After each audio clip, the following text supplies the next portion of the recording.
Best varicose wines చికిత్సనే పొందండి. నొప్పి లేని చికిత్స కోసం సంప్రదించండి ఎబిస్ హాస్పిటల్. నమస్తే రమగారు. నమస్తే జయ. రమగారు, మొన్న సంక్రాంతి సెలవుల్లో మీరు మంచి ట్రిప్ వేసి వచ్చారు.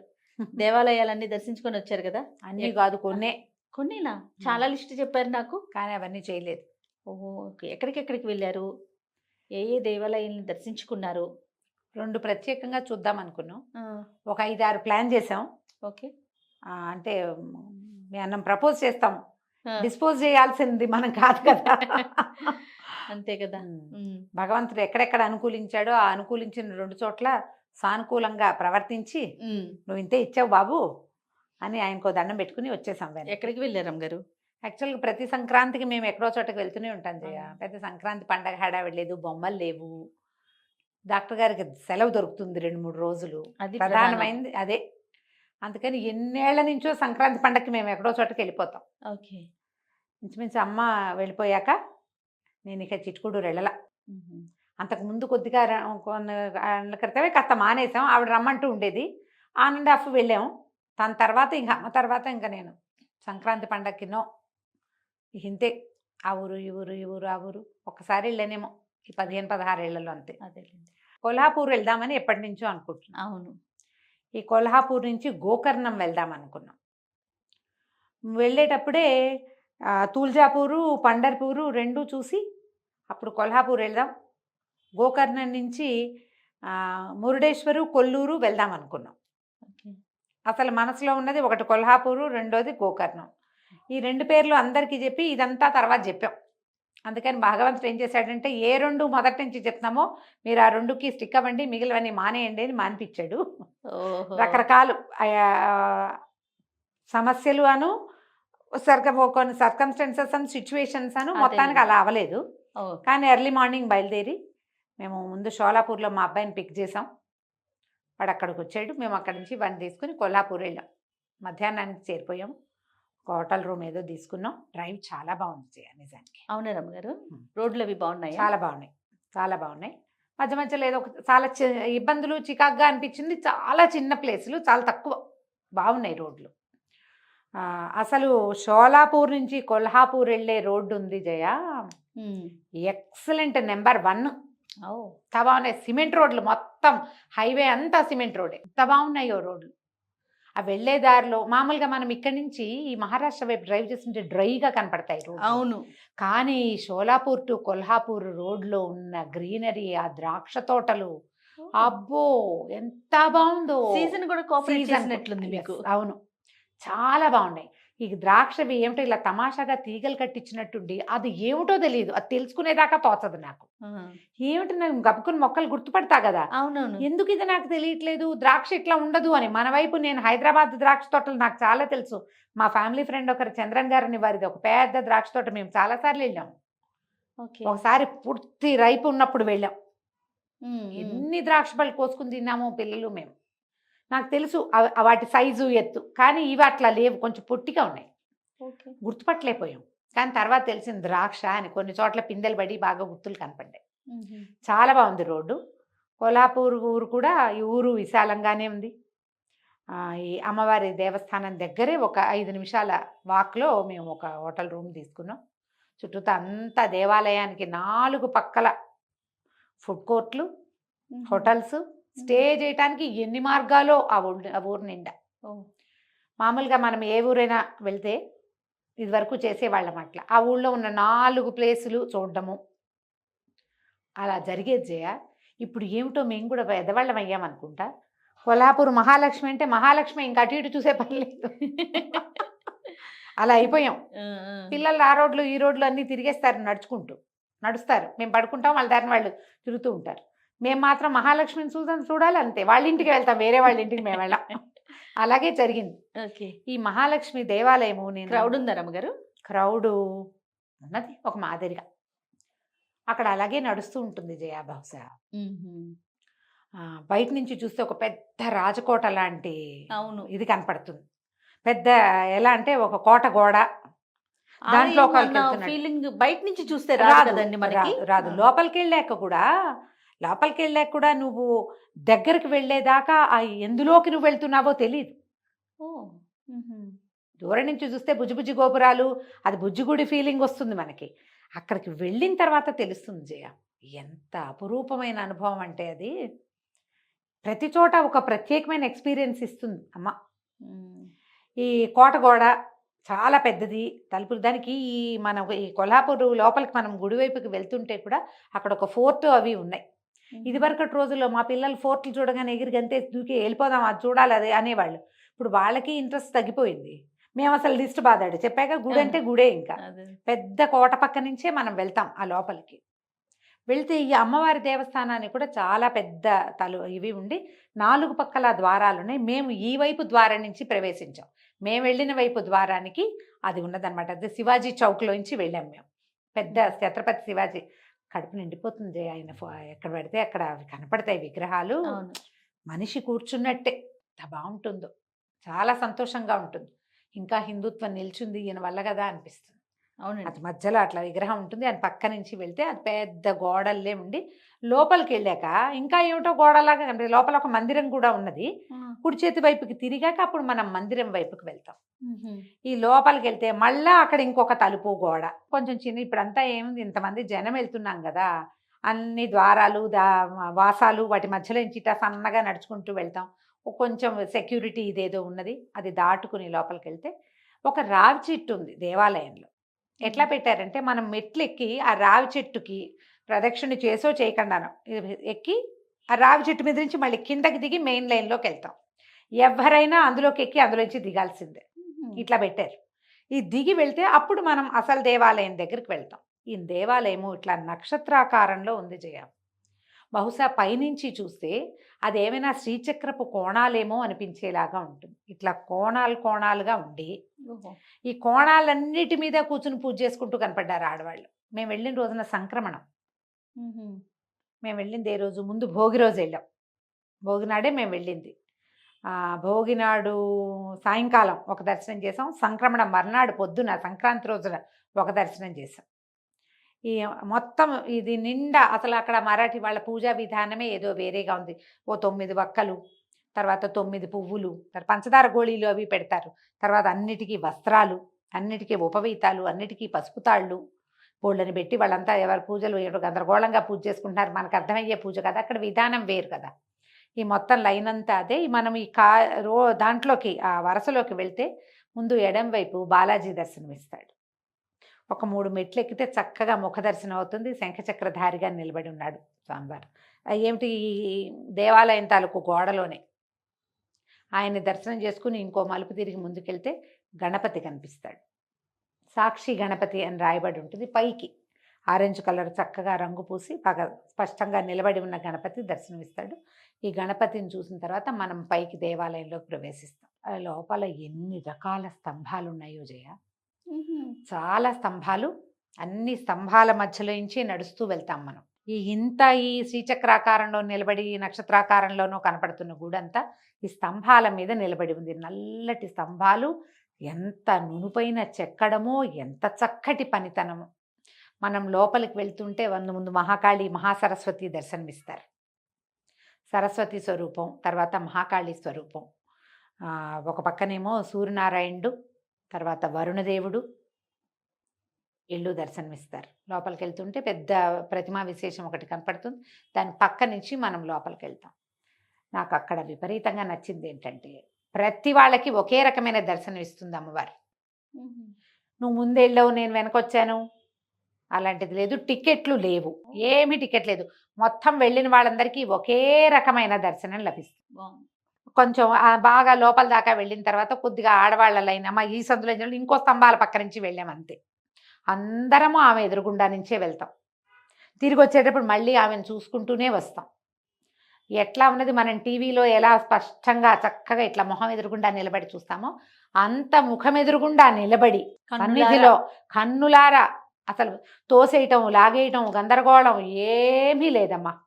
అవునా, ఎంత సంతృప్తి కలిగిందంటే లోపలికి వెళ్తుంటే పదే పదే అనిపించింది, మా దర్శనం అవుతుందో అవదో, ఇంత చచ్చి వచ్చాము, ఏదైనా టికెట్ తీసుకుంటే బాగుంటుందా అని ఎన్ని ప్రశ్నలు వచ్చినాయి జయ. పూర్వానుభవాలు ఎన్నో ఉన్నాయి కదా మనకి. ఒక్క క్షణం కూడా చూడకుండా 5-6 గంటలు నిలబడితే క్షణంలో బయటకు వచ్చేస్తున్నాం కొన్నిసార్లు. ఎంత అసంతృప్తో, ఎంత బాధో, ప్రశాంతత కోల్పోయి అయ్యో బాగా చూడలేదు, బాగా కనపడలేదు అని. అసలు అది లేదమ్మా. ఇక ఎట్లాంటి దుఃఖం వచ్చిందంటే జయ లోపల నుంచి నాకు, ఇంత సింపుల్గా ఇట్లాగా టీవీలో చూసినట్టు కనపడుతోంది. పైగా నాకు కాదు, నా వెనకాల ఉన్నవాడికి, పక్కన ఉన్నవాడికి, ముందున్నవాడికి, ఎక్కడి నుంచున్నా సరే అదే రకమైన దర్శనం. ఇట్లా నిలబడి కొంచెం పాదాలు ఇట్లా లేపినట్టు కనపడుతుంది జయ. ఎక్కువ చాలా పెద్ద స్వరూపం కాదు తల్లిది, చిన్న మూర్తే. ఆవిడ ఇంత ఇట్లా కనపడదు కదా. ఆ టీవీలో ఏం చూస్తాం, మనకి క్లోజ్గా చూపిస్తారు కాబట్టి ముఖము విశదంగా తెలుస్తుంది, కానీ ఎంతో ఒక 2.5 అడుగులు 3 అడుగులు ఉన్నారో లేదో అనిపిస్తుంది. అంత ఉన్నట్టు కనపడుతుంది. నా మటుకు నాకు ఇంతే కనిపించింది. నాకు అంతే. కింద ఉన్న గట్టు మీద ఈవిడ నిలబడి ఉన్నది. ఇట్లా కళ్ళు అవి విశదంగా ఉన్నట్టుండి, ఇక్కడి నుంచి పసుపు అవన్నీ పెడతారా, ఈ మరాఠీ స్టైల్లో ఒక వస్త్రం కట్టి కొంచెం కళ్ళు పెద్దవి చేసి చూస్తున్నట్టు. ఎట్లాంటి సంతోషము దుఃఖము అనుభవానికి వచ్చినాయంటే, ఇది నేనే కాదే, వీళ్ళందరూ చూస్తున్నారు. అట్లాగే తనివి తీరా నుంచున్నాను నేను, అందరూ నుంచున్నారు, నిదానంగా నడుస్తున్నారు. ఎక్కడి నుంచి మనం ఇట్లా మండపం లోపలికి ప్రవేశించిన దగ్గర నుంచి వెళ్ళేదాకా కనపడుతూనే ఉందమ్మా. చక్కగా చూడొచ్చు. అందులో పొడుగువాడున్నాడు, పొట్టివాడున్నాడు, ముందు అడ్డం వచ్చేసారు. కన్ను మూస్తే మిస్ అయిపోతామేమో, ఏమీ లేదు. చక్కగా బయటకు వచ్చేసాం సింపుల్గా. వస్తుంటే బాలగోపాలుడు కనపడతాడు ఒకవైపు.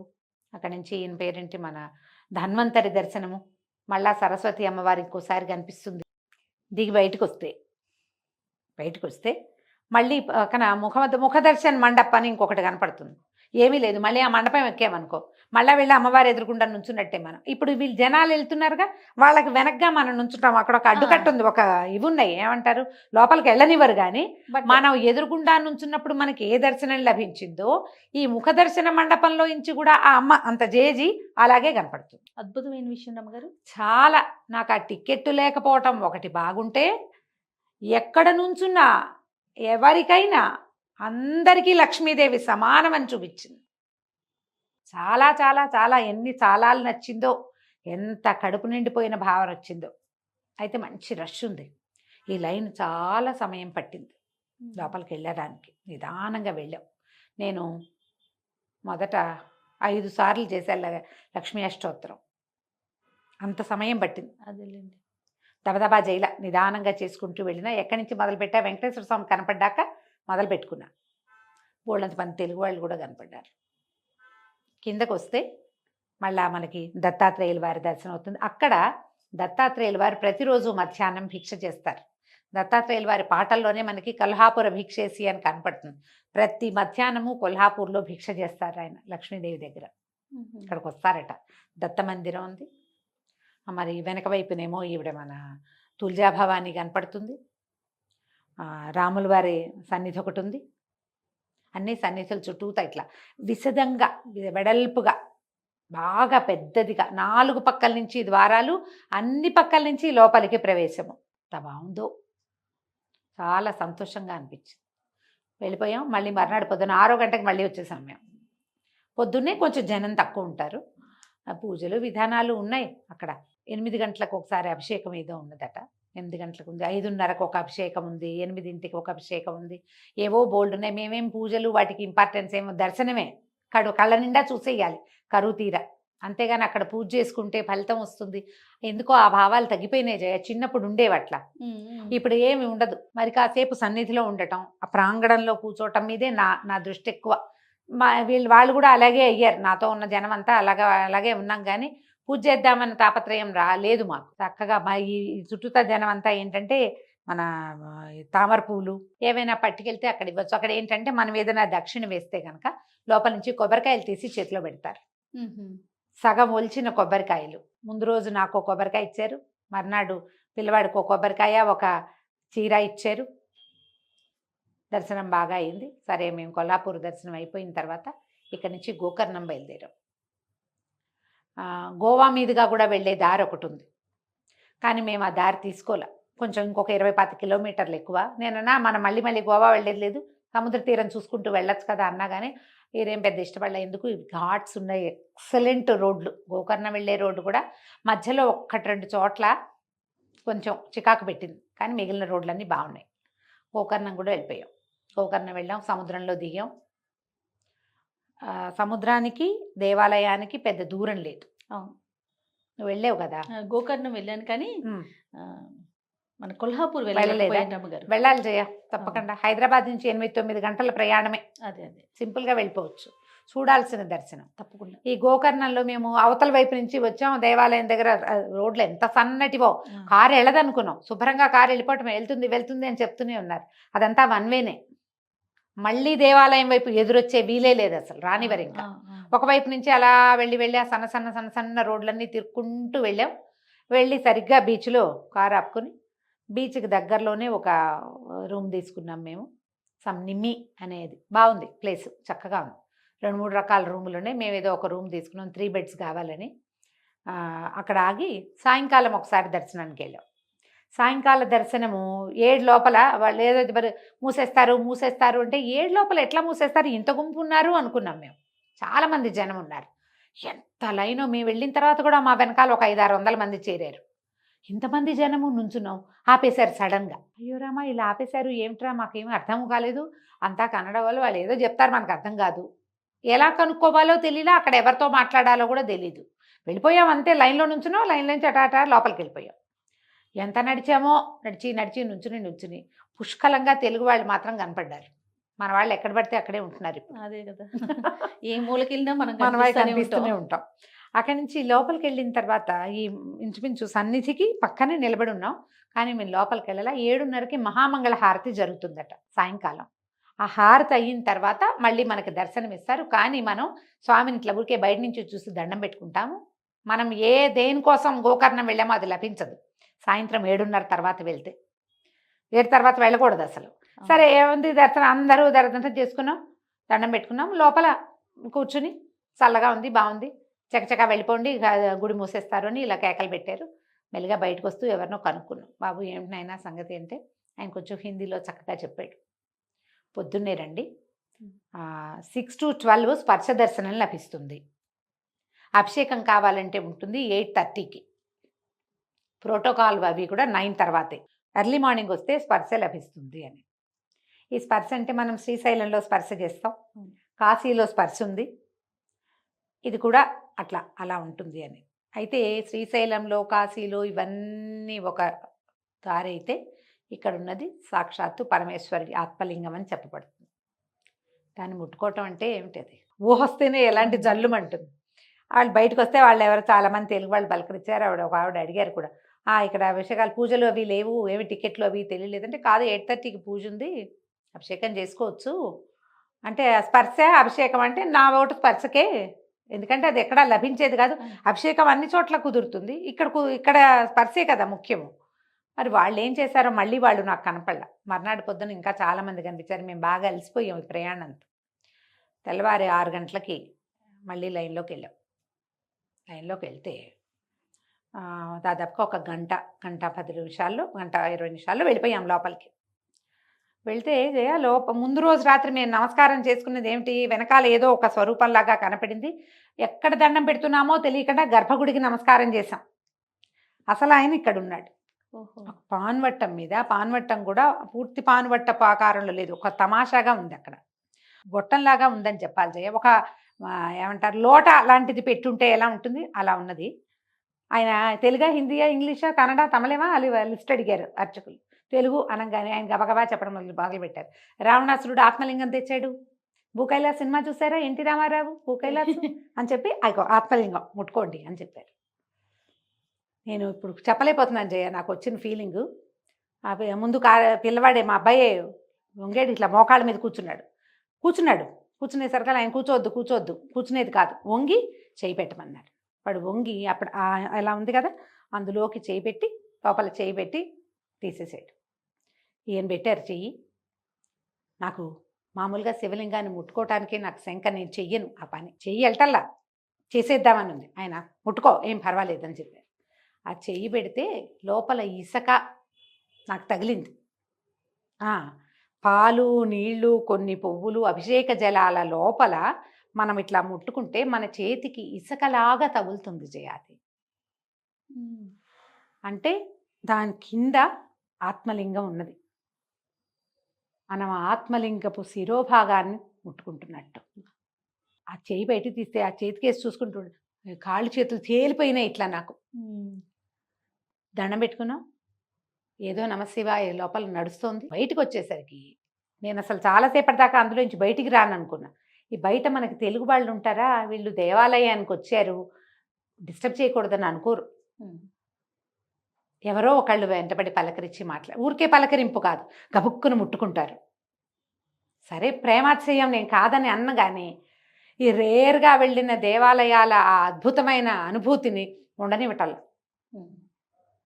కష్టమేసింది నాకు. నేను ఏం చెప్పను, వాళ్ళ అభిమానాన్ని నేను కాదనలేను, ఇప్పుడు నాకు కలిగిన ఈ ఆత్మానుభూతిని దాన్ని వదిలిపెట్టుకోలేను. చాలా కళ్ళనీళ్ళకి వచ్చేసింది నాకు. ఈ ఆ చేతిని ముట్టుకోవాలని లేదు, ఆ చేతితో ఏది నాకు. టక్కిన ఆవిడెవరో వచ్చి చేయించుకున్నారు. ఓహో, ఒక్క దెబ్బకి వచ్చేసా భూమి మీదకి అంతే. అక్కడి నుంచి ఆ లోపల నుంచి బయటకు వస్తుంటే నేను అందులో నుంచి బయటికి రాలా.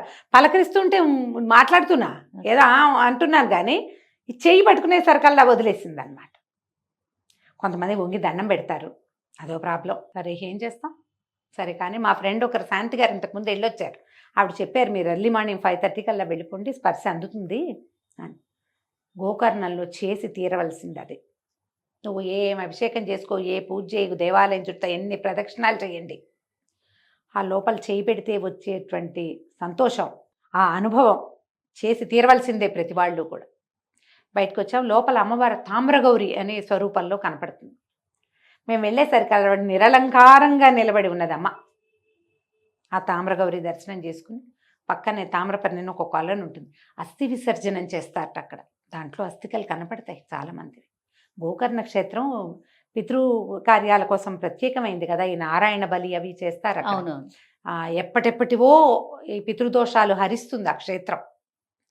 ఇక్కడ అస్థి విసర్జన చేస్తారు, తీసుకొచ్చి వేస్తారట అక్కడ. ఓకే. ఈ అమ్మవారిని చూసి ఆ తీర్థాన్ని ఒక దండం పెట్టుకుని బయటకు వస్తే పక్కన గణపతి దర్శనం ఇస్తారు.